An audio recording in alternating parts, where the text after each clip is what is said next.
Welcome to the State House of South Carolina. My name is Thomas Murphy. I'm running for the U.S. Senate here in South Carolina. Currently, I'm here with an invited guest of mine, and he's got a couple questions to ask me, so I will turn this over to my very good friend, Brandon. Please go ahead, sir. Thank you. So first, give me a little bit of background about yourself and why you think you are qualified to run for the federal Senate seat. Okay, sure, absolutely. So, once again, my name is Thomas Murphy. I am a retired United States Navy hospital corpsman. I spent just over 20 years of active duty. Did multiple deployments, a total of 16 Joint Task Force, OAF and OIA deployments while I was on active duty. Served over in Fallujah, Iraq during the second Battle of Fallujah. Out of my 20 years, I served a total of 12 years attached to the United States Marine Corps, serving as a Fleet Marine Force hospital corpsman. While on active duty, I was on a deployment and I suffered a traumatic left leg injury, which ended up leading to a traumatic left leg amputation. I grew up a military dependent myself. I traveled the entire globe in many locations. Once again, served in multiple countries, more than what I could possibly count. I've actually deployed to. I graduated in 2019 with my Juris Doctorate degree, and I've been living here in South Carolina since 2016, after I retired from the Navy. One of the reasons why I ultimately decided to run for the U.S. Senate, opposing Senator Lindsey Graham, was because of the fact that here in South Carolina, we ultimately, as a constituent base, we expect to hold our elected officials accountable. And unfortunately, here in South Carolina, the majority of the constituent base here actually does not consider that Lindsey Graham actually represents us as a Republican base. We know that Lindsey Graham's record in voting has been a very left-leaning, very progressive voting record. Unfortunately, he has a 43% Republican voting agenda, which means he's essentially failed as our Republican representative to represent what we expect of our elected officials here in South Carolina. So 2.5 years ago, I ultimately decided that I was going to once again decide to serve this country and run for the U.S. Senate here in South Carolina in opposition to Senator Graham in 2026. So that's kind of where we're at right now. I've spent just north of 14 months actually on the border in Arizona documenting the illegal migrant crisis that was going on, multiple crimes that has happened, and well north of 70,000 illegals that actually came over the border throughout Arizona in my time while I was there. So I've done a lot of time talking to our Customs and Border Patrol officers, some of our ICE agents. I've talked to many, of the illegals that actually came across the border and questioned them as to the reason why they made the journey that they had. And unfortunately, they were emboldened from the Biden administration because of his open border policies, because of his policies that he essentially rescinded all the Trump border policies that he had in place. So I thought it was important for me to actually understand what was going on at the border, to document it, to film it, and ultimately to release, my videos and my discussions that I had to the general Republic because it was my way of essentially giving back to the U.S. population to document and to examine exactly what was going on our borders. So, as the majority of America has voted for Donald Trump, we know that he's got a mandate to essentially control our borders again, to deport all the illegals that are here in the United States. And I think here in South Carolina, unfortunately, we do have one of our cities here who actually caters to the illegals. We have, a sanctuary city here in South Carolina, which, I mean, that's egregious to the fact that we as a state should not be catering and should not be accepting illegals. So it's one of the things that Congresswoman Nancy Mace has made it her mission to essentially close down the sanctuary status of South Carolina, which I definitely support, and I would definitely agree with.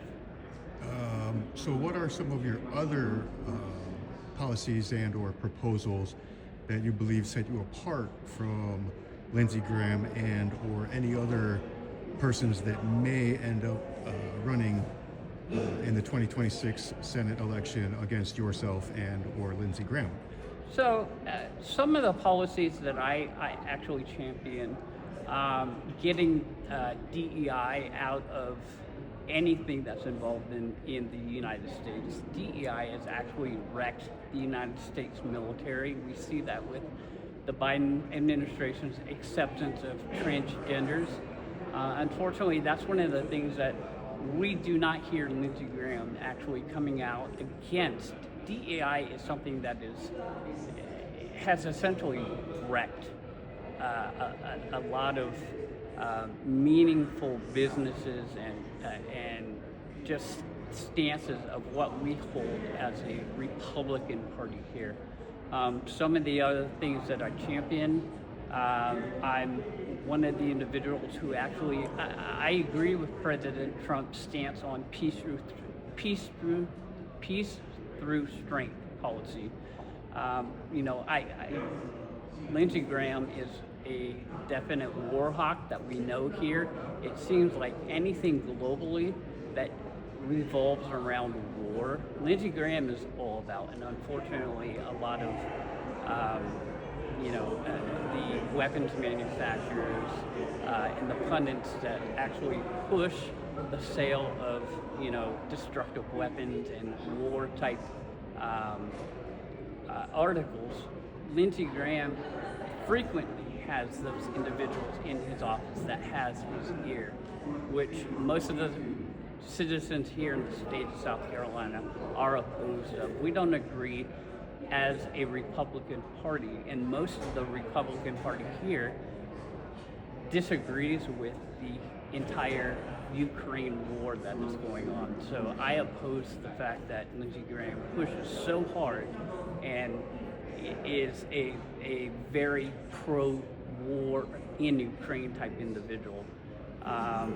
Some of the other things that I champion here is a reduction in the national debt. I think that we need to actually start taking single items and voting on them instead of grouping things all together and just massively dumping, this information into different things that we vote on.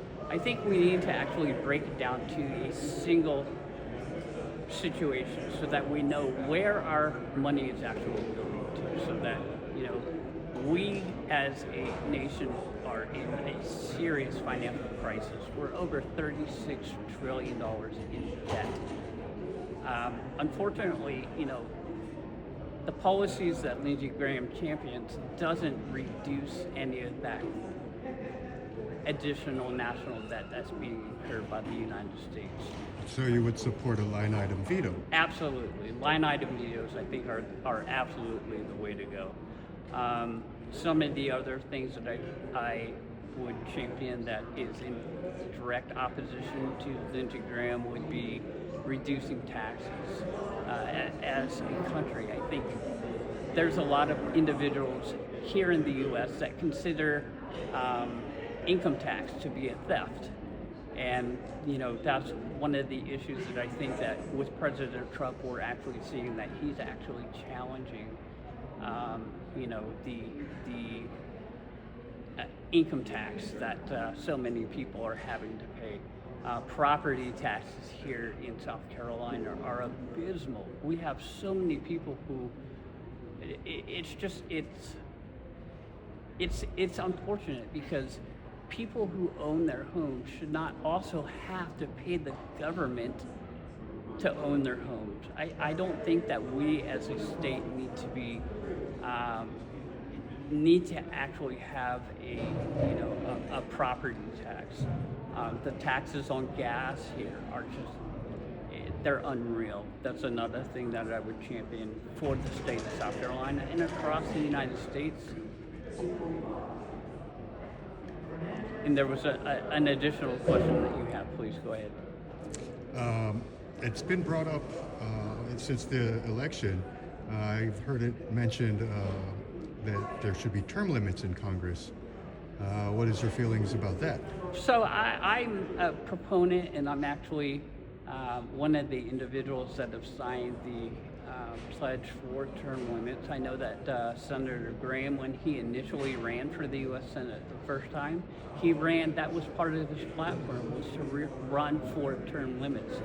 Unfortunately, ever since he got elected, he's not done anything in regards to that. I think that our elected officials in the U.S. Senate and the Congress as well should be, as the President of the United States is held to a term limit status. I think that our Senate and our Congress need to be held to the same exact standards. For the U.S. Senate, I believe that as a sitting senator, they should only be allowed to serve for 2 terms, a total of 12 years. I think one of the most egregious things that we have going on here in our elected politicians is the fact that they become career politicians and they become too used to sitting into their elected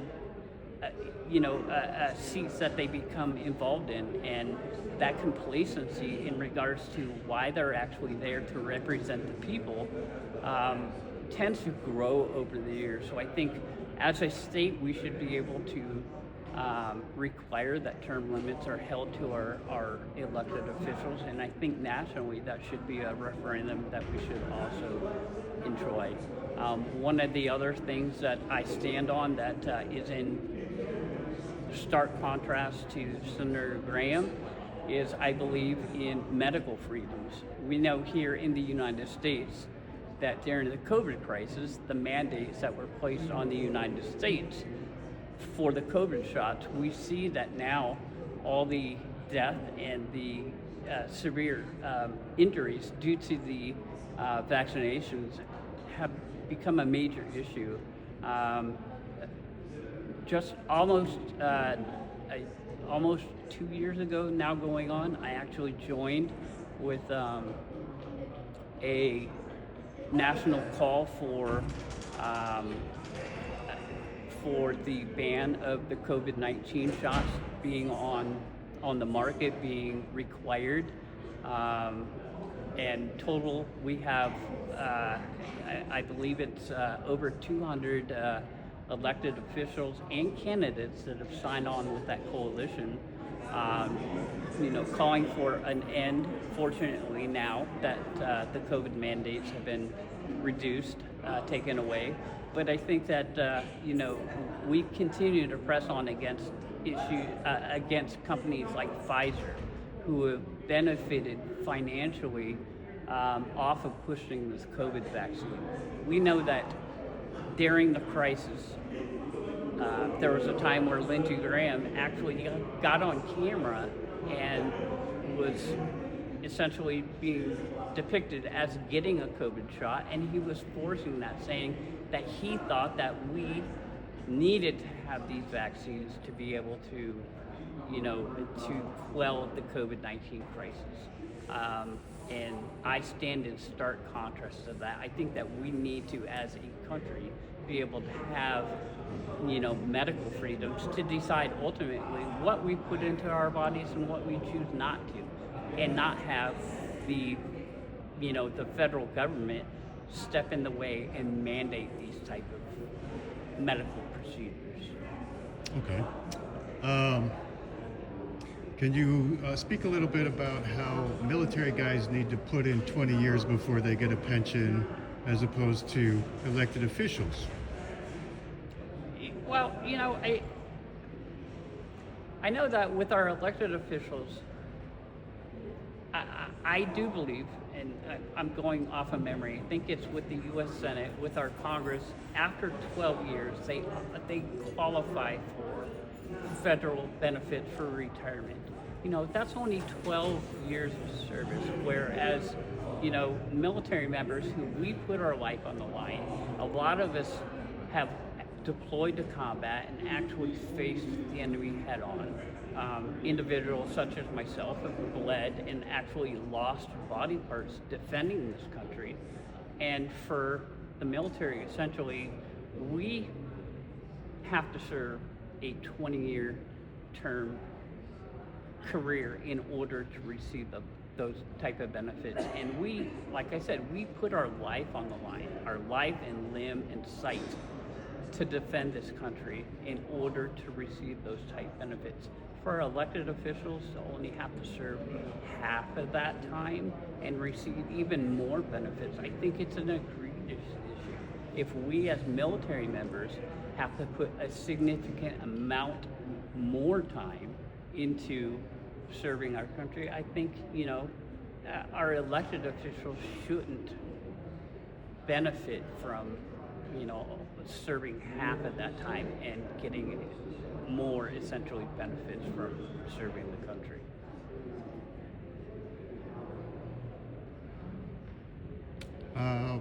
Very good. Is there anything else that you would like to extrapolate on further? Absolutely. I think here in South Carolina, we've seen in past elections for our U.S. Senate, we've had multiple candidates that have jumped into the race against Lindsey Graham. And unfortunately, the downside to having multiple candidates going up against Lindsey Graham, that takes away from, the strength of the vote. I think here in South Carolina, especially with 2026, I think we need to unify around one candidate, one specific candidate, so that the vote is not split. Last election, Lindsey Graham came very close to actually losing to the Democrat candidate who ran against him.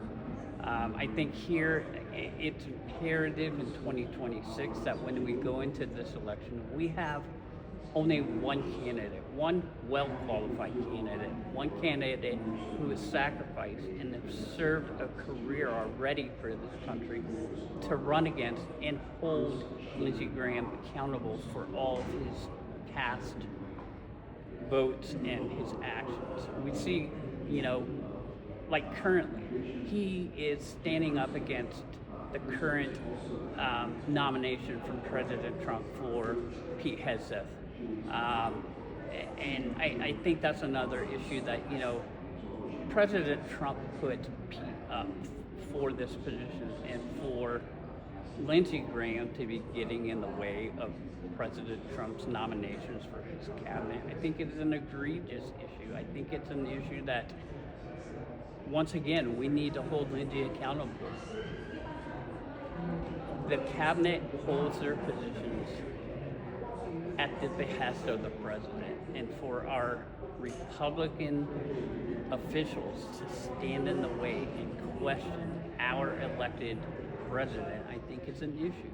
And we see that right now across the country. There's many people who are standing up and calling out Lindsey Graham in regards to this, the blocking of Pete Hegseth. So